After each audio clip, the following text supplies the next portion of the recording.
प्रभु तेरी वाणी जीवन की रोटी, नैनों की ज्योति अंधेरा मिटाती।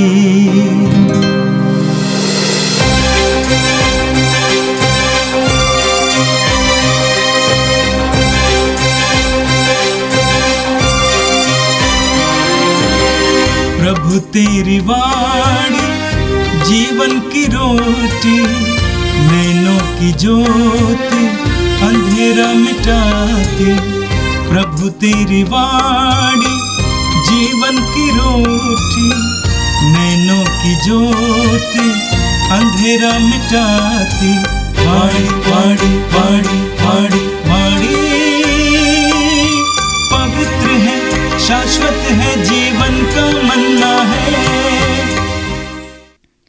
1 मार्च सोमवार। पहला पाठ नबी दानियल के ग्रंथ से, अध्याय 9 पद संख्या 4 से 10।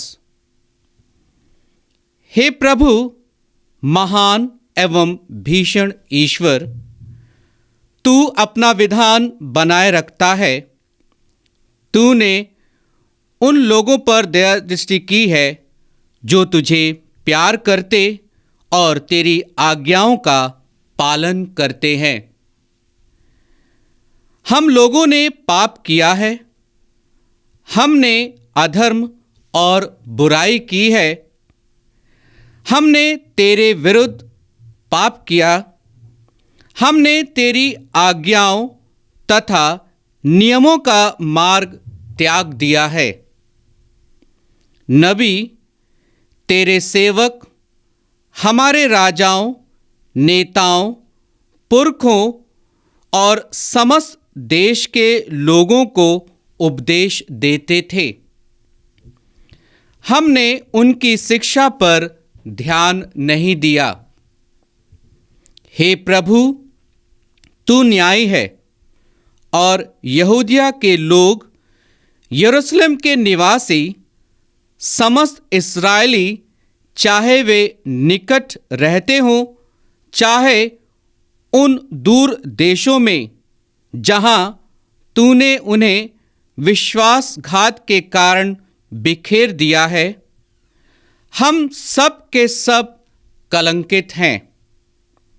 हे प्रभु, हम सब कलंकित हैं। हमारे राजा, हमारे शासक और हमारे पुरखे, क्योंकि हमने तेरे विरुद्ध पाप किया है। हमारा प्रभु ईश्वर हम पर दया दृष्टि करे और हमें क्षमा प्रदान करे, क्योंकि हमने उसके विरुद्ध पाप किया और अपने प्रभु ईश्वर की वाणी अनसुनी कर दी है। उसने अपने सेवकों, अपने नबियों द्वारा जो नियम हमारे सामने रखे थे, हमने उनका पालन नहीं किया। यह प्रभु की वाणी है। संत लूकस के अनुसार पवित्र सुसमाचार, अध्याय 6 वाक्य 36 से 38 तक। यीशु ने अपने शिष्यों से कहा, अपने स्वर्गीय पिता जैसे दयालु बनो, दोष न लगाओ और तुम पर भी दोष नहीं लगाया जाएगा। किसी के विरुद्ध निर्णय ना दो और तुम्हारे विरुद्ध भी निर्णय नहीं दिया जाएगा। क्षमा करो और तुम्हें भी क्षमा मिल जाएगी। दो और तुम्हें भी दिया जाएगा। दबा दबा कर, हिला हिला कर, भरी हुई, ऊपर उठी हुई पूरी की पूरी नाप तुम्हारी गोद में डाली जाएगी। क्योंकि जिस नाप से तुम नापते हो, उसी से तुम्हारे लिए भी नापा जाएगा। यह प्रभु का दिव्य सुसमाचार है। ख्रिस्त प्रभु की जय। मेरे प्रिय भाई और बहनों, चालीसा काल में कलीसिया हमें पश्चाताप की ओर आह्वान करती है। प्रभु अपने पवित्र वचन के द्वारा हमें वापसी के लिए आह्वान करते हैं।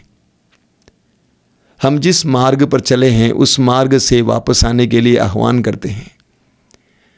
हम जिस मार्ग पर चल रहे हैं उस मार्ग को छोड़ने के लिए आह्वान करते हैं। आज के पहले पाठ में हमने पढ़ा नबी दानियल के ग्रंथ से। दानियल कहते हैं, हम लोगों ने पाप किया है, हमने अधर्म और बुराई की है, हमने तेरे विरुद्ध विद्रोह किया है, हमने तेरी आज्ञाओं तथा नियमों का मार्ग त्याग दिया है।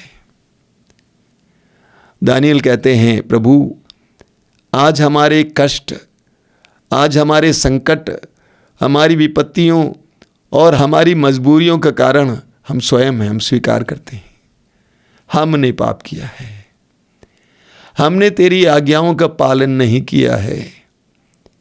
पूरी बाइबल में हम सीखते हैं कि प्रभु वचनों के द्वारा बताते हैं कि प्रभु के आज्ञाओं का जो पालन करता है उसके जीवन में आशीर्वाद, अनुग्रह बना रहता है। निर्गमन ग्रंथ अध्याय 20 उसके वाक्य 6 प्रभु कहते हैं, जो मुझसे प्यार करते हैं और मेरी आज्ञाओं का पालन करते हैं, मैं उन पर 1000 पीढ़ियों तक दया दिखाता हूं। प्रभु के आदेशों का पालन करने से हमें प्रभु की कृपाएं प्राप्त होती हैं, दया प्राप्त होती है, प्रभु का अनुग्रह प्राप्त होता है। क्योंकि प्रभु की आज्ञाएं प्रेम से प्रेरित होकर हैं, हमारी भलाई के लिए हैं। जो उसका पालन करता है वह अनुग्रह के मार्ग पर चलता है। आप पढ़ेंगे स्तोत्र 107 में लिखा हुआ है, उसके वाक्य 10 और 11 में, कुछ लोग अंधकार और मृत्यु की छाया में बैठे थे, दुखी और बेड़ियों से जकड़े हुए थे, क्योंकि उन्होंने ईश्वर की वाणी से विद्रोह और सर्वोच्च प्रभु की योजना का तिरस्कार किया। वचन कहता है कि कुछ लोग दुखी, बेड़ियों से जकड़े, अंधकार में बैठे हुए थे, बंधनों में थे। क्यों? क्योंकि उन्होंने प्रभु की वाणी का विद्रोह किया और प्रभु के सलाह को नहीं माना। जिस तरह दानियल ने कहा, हमने पाप किया है, इसके कारण हमारे जीवन में विपत्तियां हैं, हमें भी कहना होगा हमने पाप किया है। इस्यास नबी अध्याय 48 उसके वाक्य 18 में प्रभु का वचन कहता है, यदि तुमने मेरी आज्ञाओं का पालन किया होता तो तुम्हारी सुख शांति नदी की तरह उमड़ती रहती। यदि तुमने मेरी आज्ञाओं का पालन किया होता तो तुम्हारी सुख शांति नदी की तरह उमड़ती रहती, लेकिन तुमने ऐसा नहीं किया। बारूक के ग्रंथ की अध्याय 3 उसके वाक्य 13 में लिखा हुआ है, यदि तुम ईश्वर के मार्ग पर चले होते तो तुम जीवन भर सदा शांति में जीवन बिताते, लेकिन तुमने ऐसा किया नहीं। तुम ईश्वर के मार्ग पर नहीं चले। प्रभु के आदेशों का उल्लंघन करने से हमारे जीवन में कई विपत्तियां आ जाती हैं। आज के पहले पाठ में नबी दानियल हमें सिखाते हैं हमें अपने पाप को स्वीकार करना है। अपने पाप को स्वीकार करना है। जीवन में विपत्तियां और दुख आते समय हमें अपने पापों को स्वीकार करना है। प्रकाशना अध्याय 3 वाक्य 19 में प्रभु कहते हैं, जिसे मैं प्यार करता हूं उसे मैं डांटता और दंड भी देता हूं, इसलिए उत्साही बनो और पश्चाताप करो। जब तुम्हारे जीवन में विपत्तियां, दुख, पीड़ाएं आती हैं, अपने पापों को याद करो और उसके लिए पश्चाताप करो। पश्चाताप करने का वह एक सुनहरा समय है। आप पढ़ेंगे, जब हम पश्चाताप करते हैं हमारे जीवन में प्रभु का अनुग्रह आता है। योहन का पहला पत्र उसके अध्याय 1 वाक्य 9 में लिखा हुआ है। योहन कहता है, यदि हम अपने पापों को स्वीकार करते हैं तो हमें प्रभु क्षमा करेंगे और हमें प्रभु अधर्म से छुड़ाएंगे। जब हम अपने पापों को स्वीकार करते हैं तो प्रभु 2 कार्य करते हैं। सबसे पहले हमारे पापों को क्षमा करेंगे। जितना हमने पाप किया, अपराध किया, हमारी बुरी आदतें इत्यादि थी, उसको क्षमा करेंगे। इतना ही नहीं, प्रभु हमें उस अधर्म से छुड़ाएंगे। अक्सर मैं बोला करता हूँ, genuine repentance brings a revolution in your life. जब हम सच्चा पश्चाताप करते हैं हमारे जीवन में एक आंदोलन, एक परिवर्तन आता है। ठीक इसके विपरीत वचन में लिखा हुआ है, सूक्ति ग्रंथ अध्याय 28 वाक्य 13 में, जो अपने पाप को छिपाता है वह कभी उन्नति नहीं करेगा। जो अपने पाप को छिपाता है वह कभी उन्नति नहीं करेगा, लेकिन अपने पाप को जो प्रकट करता है और परित्याग करता है उस पर दया की जाएगी। नबी दानियल की तरह आज विशेष करके इन दिनों इस 40 काल में हमें भी अपने पापों को स्वीकार करना है। जब हम अपने पापों को स्वीकार करते हैं, प्रभु का अनुग्रह हमारी ओर बहता है। उड़ाव पुत्र ने जो अपने पिता के भवन से स्वेच्छा से चला गया था, वापस आकर ये कहने लगा कि मैंने पाप किया, मैंने अपराध किया। पिता ने क्या किया? पिता ने उसको उठाया और अपने गले से लगाया, अपनी छाती से लगाया। यही होता है, एक बहुत सुंदर प्रतीक है। जब मनुष्य अपने पापों को प्रकट करने लगता है, उसके लिए प्रभु से माफ़ी मांगने लगता है, तो प्रभु 10 कदम उसकी ओर बढ़ता है और उसको उठाकर अपने गले से लगाता है, अपनी छाती से लगाता है।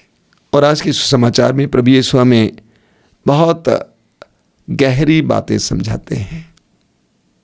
प्रभु कहते हैं, अपने स्वर्गीय पिता जैसे दयालु बनो, उदार बनो। दयालु का मतलब यहाँ पे उदार भी है। दोष न लगाओ और तुम पर भी दोष नहीं लगाया जाएगा। हमारे अंदर अक्सर एक कमी है, हम दूसरों की कमियों को देखते हैं। यूहन्ना के सुसमाचार के अध्याय 8 को उठाइए। वे शास्त्री लोग जो उस व्यभिचार में पकड़ी गई नारी को लेके आए, वे बार बार बोलते जा रहे थे, इसने पाप किया, इसने व्यभिचार किया, इसको दंड मिलना चाहिए, इसको मार डाला जाना चाहिए। लेकिन जब प्रभु ने उनसे कहा, तुम में से वही पहला पत्थर मारे जिसने पाप नहीं किया है, उनको अपने पाप का एहसास हुआ और वे सभी लोग चले गए। यानी प्रभु का ये कहने से पहले वे अपने पापों को नहीं देखते थे, वे सिर्फ उस नारी के पाप को देखते थे। ये हम सबकी कमजोरी है। हमें दूसरों की कमियां दिखाई देती हैं और हम दोष लगाने लगते हैं, वो ऐसा है, ये ऐसा है। ये तो बराबर हमारे मन में चलते रहता है। किसी को भी हम देखते हैं, हम दोष लगाने लगते हैं, उसके ऊपर निर्णय देने लगते हैं। प्रभु कहते हैं, दोष ना लगाओ और तुम पर भी दोष नहीं लगाया जाएगा। जब हम दोष लगाते हैं तो क्या होगा? हम पर दोष लगाया जाएगा। जब हम दूसरों पर दोष लगाते हैं तो हम पर दोष लगाया जाएगा। जिस तरह उन लोगों के साथ हुआ था जो उस नारी को पकड़ के ले आए थे, जो व्यभिचार में पकड़ी गई थी। जब हम दोष लगाने लगते हैं दूसरों पर तो हम पर भी दोष लगाए जाते हैं। जब हम भी निर्णय देने लगते हैं दूसरों के विरुद्ध तो हम पर भी निर्णय दिया जाता है। प्रभु यीशु की शिक्षाएं बहुत सीधी हैं। उसको समझने के लिए किसी एक दूसरे व्यक्ति की जरूरत नहीं कि वो हमें समझाएं। सीधी शिक्षाएं। प्रभु कहते हैं, दोष लगाओगे तो तुम पर भी दोष लगाया जाएगा। तुम निर्णय दोगे तो तुम्हारे ऊपर भी निर्णय होगा। तुम दोगे, तुम्हें भी दिया जाएगा। प्रभु कहते हैं, क्षमा करो और तुम्हें भी क्षमा मिल जाएगी। दो और तुम्हें भी दिया जाएगा। कितना दिया जाएगा? दबा दबा कर, हिला हिला कर भरी हुई। प्रभु कहते हैं कि उदार बनो, विशेष करके क्षमा देने में उदार बनो। मत्ती अध्याय 18 में प्रभु यीशु ने पेतरुस से कहा, क्यों 7 बार? 70 गुना 7 बार क्षमा करो। उदार बनो, क्योंकि तुम्हारा स्वर्गीय पिता तुम्हारे प्रति उदार है। वो कभी भी तुम्हारे पापों का लेखा नहीं रखता है। इस्यास अध्याय 43 में उसके वाक्य 25 में प्रभु कहते हैं कि मैं तुम्हारे पापों को याद ही नहीं करूंगा। वो हमारे अपराधों और पापों का लेखा नहीं रखता है। वो हमें माफ कर देता है बिना उसका लेखा रखे। प्रभु कहते हैं, इसी तरह दयालु बनो, उदार बनो। जितना हम दया करने में, क्षमा करने में उदार बनेंगे, उतने ज्यादा हमें प्रभु की उदारता और क्षमा का एहसास होगा। अगर हम दूसरों के प्रति क्षमाशील हैं तो प्रभु हमारे प्रति भी क्षमाशील होंगे। हमारे बहुत सारे पापों को प्रभु छिपाएंगे, प्रकट होने नहीं देंगे। लेकिन अगर हम दूसरों के प्रति क्षमाशील नहीं हैं, हम दूसरों को क्षमा करने के लिए तत्पर नहीं हैं, तैयार नहीं हैं, तो हमारे छोटे छोटे पाप भी समाज के सामने आ जाएंगे। जैसा कि अंग्रेजी में कहावत है, charity covers multitude of since, यानी प्रेम, सेवा, दया, करुणा पापों को छिपा देती है। मेरे प्रिय भाइयों और बहनों, आज हम विशेष रूप से प्रभु से प्रार्थना करेंगे उदारता के लिए। आज हम प्रभु यीशु को सुनने का प्रयास करेंगे। कलवारी पहाड़ पर प्रभु की जो आवाज़ सुनाई दी थी, जो प्रतिध्वनित हुई थी, उस आवाज़ को बार बार हम अपने जीवन में सुनेंगे। प्रभु ने क्या कहा, हे पिता इन्हें क्षमा कर, क्योंकि ये नहीं जानते कि ये क्या कर रहे हैं।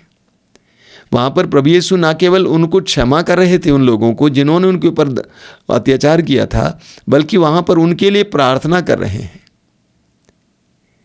प्रभु चाहते हैं कि हर विश्वासी इसी तरह उदार बने, विशेष करके क्षमाशीलता में उदार बने। बिना नापे तौले हम दूसरों को क्षमा करें। अगर बिना नापे तौले हम दूसरों को क्षमा करेंगे तो प्रभु दबा दबा कर ऊपर उठी हुई नाप हमें देंगे, उदारतापूर्वक हमें देंगे।